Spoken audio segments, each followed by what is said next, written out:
이 아침에도 신실하신 하나님을 의지하고 기도하시는 모든 성도님들께 은혜가 넘치기를 소원합니다. 함께 묵상하실 말씀은 고린도전서 2장 1절에서 16절 말씀입니다. 우리 1절로 6절까지 말씀을 같이 읽도록 하겠습니다. 형제들아, 내가 너희에게 나아가 하나님의 증거를 전할 때에 말과 지혜의 아름다운 것으로 아니하였나니 내가 너희 중에서 예수 그리스도와 그가 십자가에 못 박히신 것 외에는 아무것도 알지 아니하기로 작정하였습니다. 내가 너희 가운데 거할 때에 약하고 두려워하고 심히 떨어노라. 내 말과 전도함이 설득력 있는 지혜의 말로 하지 아니하고 다만 성령의 나타나심과 능력으로 하여 너희 믿음이 사람의 지혜에 있지 아니하고 다만 하나님의 능력에 있게 하려 하였노라. 그러나 우리가 온전한 자들 중에서는 지혜를 말하노니 이는 이 세상의 지혜가 아니요 또 이 세상에서 없어질 통치자들의 지혜도 아니요. 아멘. 우리는 6월 한 달 동안 고린도 전서를 묵상합니다. 고린도 전서를 관통하는 하나의 주제가 있다면 교회입니다.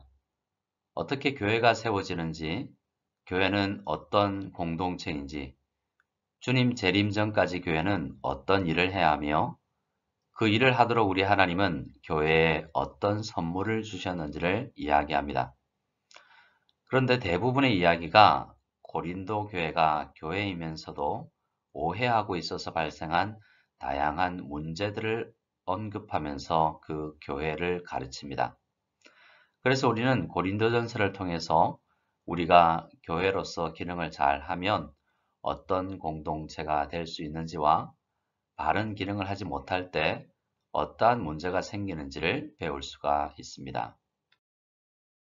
사도 바울이 처음으로 언급하는 고린도 교회 문제는 교회가 분열되는 문제입니다. 그 분쟁의 핵심은 성도들이 같은 마음과 같은 뜻으로 온전히 합하지 못했기 때문에 생긴 것인데요. 고린도 교회는 말씀을 전하고 성례를 시행하는 사역자들을 바른 마음과 뜻을 가지고 이해하지 못했기에 분쟁이 일어났던 것입니다. 저마다 세상적 기준을 가지고 세례를 평가하고 설교와 설교자를 평가했습니다. 그래서 사도 바울은 세례가 무엇인지 바르게 말씀을 듣는 것이 어떤 것인지를 설명합니다. 오늘 본문인 2장은 바른 말씀 사역이란 무엇인지, 말씀 사역에서 은혜를 누리는 방법이 무엇인지를 설명합니다. 1절에서 사도 바울은 자신이 고린도 교회에서 하나님의 증거를 전할 때 어떤 자세로 했는지를 설명합니다. 여기서 하나님의 증거라고 번역된 말은 하나님의 비밀이라고 번역하는 것이 더 좋습니다. 설교는 하나님께서 감추어 두신 것을 부르심을 받은 성도들에게 알리는 사역입니다. 사도 바울은 설교를 할 때 말과 지혜의 아름다운 것으로 하지 않았다고 말하는데요. 하나님의 비밀은 감추어져 있는 것이어서 사회학자나 역사학자들, 과학자들이나 철학자들이 연구해 놓은 많은 연구 결과를 통해서도 수많은 단어와 미사 여부를 사용해도 설명할 수 없는 것입니다. 세상은 일정 부분 하나님께서 창조해 놓으신 세상을 연구하여 밝혀낸 것이 있지만 구원을 얻는 이 하나님의 비밀은 어떠한 학자도 발견하지 못했던 것입니다. 그래서 사도 바울은 고린도 교회에서 예수 그리스도와 그가 십자가에 못 박히신 것 외에는 전하지 않았다라고 이야기를 하죠. 하나님의 신비, 하나님의 비밀의 핵심에는 예수 그리스도와 십자가가 있다라는 말입니다. 그리고 사도 바울은 하나님께서 깨닫게 하신 그 하나님의 비밀을 고린도 교회에 전할 때 약하고 두려워하고 심히 떨면서 전했다라고 이야기를 하는데요. 바울이 약하고 두려워한 이유는 사도 바울이 많은 사역으로 또 매맞음으로 육체적으로 피로했고 동역자들의 지원을 받지 못했던 이유도 있지만 더 큰 이유가 있다면 도저히 자기가 가지고 있는 단어력과 지식으로 이 놀라운 하나님의 비밀을 전하기에는 부족한 존재라는 인식이 있었기 때문입니다.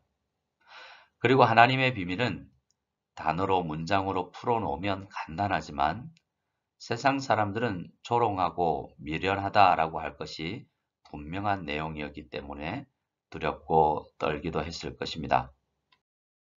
그래서 설교자 바울은 하나님의 비밀, 이 복음을 전할 때 자신에게 있는 언어 능력이나 효과적 의사 전달을 위한 스피치 강사들에게 조언을 받은 것처럼 하지 않았다라고 이야기합니다. 다만 성령님께서 나에게 깨닫게 하신 이 복음의 진리를 사용해서 듣는 사람들이 믿음에 이를 수 있도록 해달라는 간절한 마음으로 성령님께 의지하며 전한 것입니다. 이 자세가 오늘날 우리 모든 설교자들과 전도자들에게도 있어야 할 마음의 자세입니다. 6절에서 온전한 자들은 성령님의 부르심을 받아 구별되어 거룩의 과정 중에 있는 성도들을 이야기합니다. 성도들 사이에서 설교를 할 때에는 성령님께서 이 설교를 사용하실 줄 믿고 담대히 그 비밀을 설교합니다. 이 세상에 없어질 통치자들의 지혜를 의지하여 설교를 하지 않았다라는 것입니다. 여기서 통치자라고 번역된 단어는 엘리트라고 번역할 수 있는 단어입니다. 그래서 사도 바울은 과학, 문학, 철학 엘리트들의 언어로 설교하지 않았다라고 이야기를 하는 것입니다.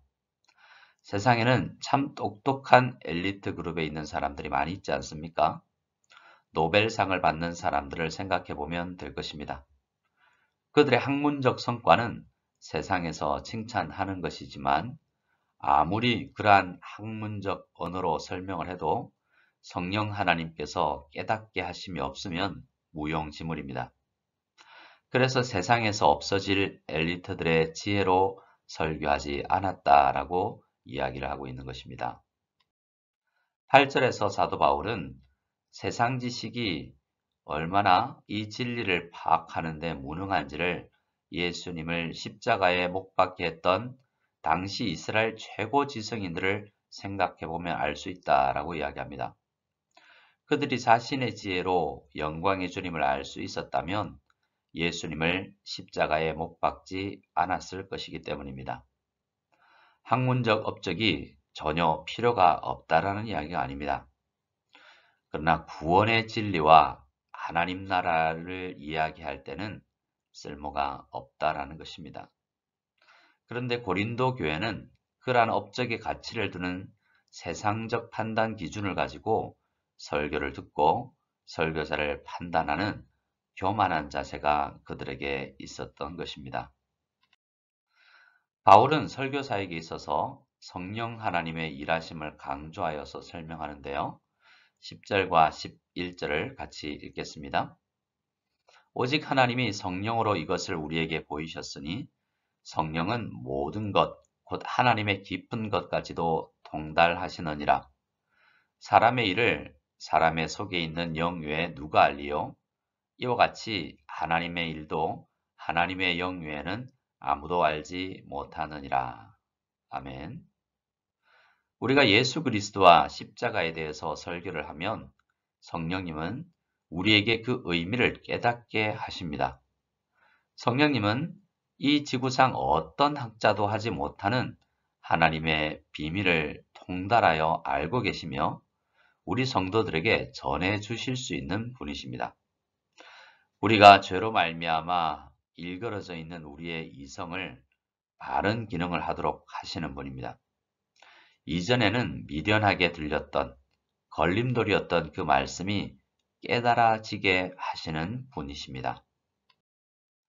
12절에서 16절까지의 말씀도 사도 바울의 그 설교 본질, 설교가 설교자의 언휘와 전달력이 아니라 연약한 인간을 하나님의 비밀을 전달하는 일에 쓰시는 하나님께 또 그 설교를 통해 일하시는 성령님께 집중을 하라라고 이야기를 하고 있습니다.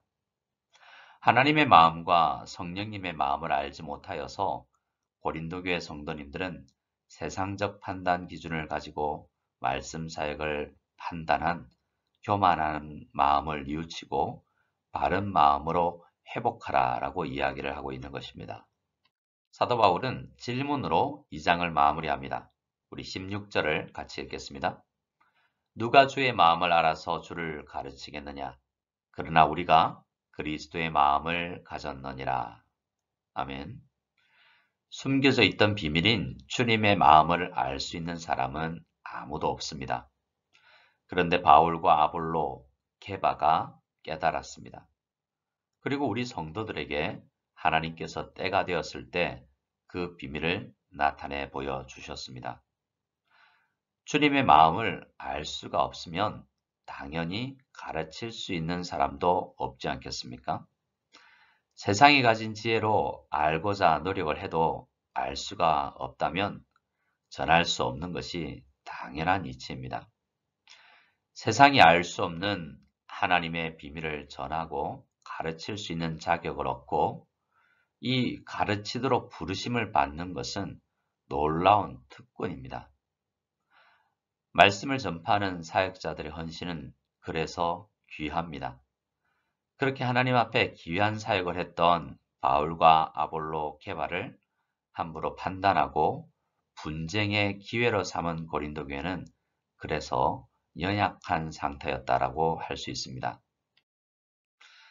오늘 우리는 하나님의 비밀을 전할 때와 받을 때 어떠한 자세로 해야 할지를 잠시 생각해 보았습니다. 두렵고 떨리는 마음으로 말씀을 전하고 감춰졌던 하나님의 비밀을 만세전에 미리 정하신 시간에 우리에게 알려주실 때 이 설교의 말씀을 전할 때 늘 감사로 받는 우리 모두가 되기를 바랍니다. 그리고 우리 모든 성도님들은 이 복음을 전할 기회를 주신 주님께 감사하고 늘 이 비밀을 전하는 전도에 힘쓰는 우리가 되기를 소원합니다. 우리 다 같이 주기도문으로 예배를 폐하겠습니다. 하늘에 계신 우리 아버지여, 이름이 거룩히 여김을 받으시오며 나라가 임하시오며 뜻이 하늘에서 이루어진 것 같이 땅에서도 이루어지이다. 오늘 우리에게 일용할 양식을 주시옵고 우리가 우리에게 죄 지은 자를 사하여 준 것 같이 우리 죄를 사하여 주시옵고 우리를 시험에 들게 하지 마시옵고 다만 악에서 구하시옵소서. 나라와 권세와 영광이 아버지께 영원히 싸움나이다. 아멘.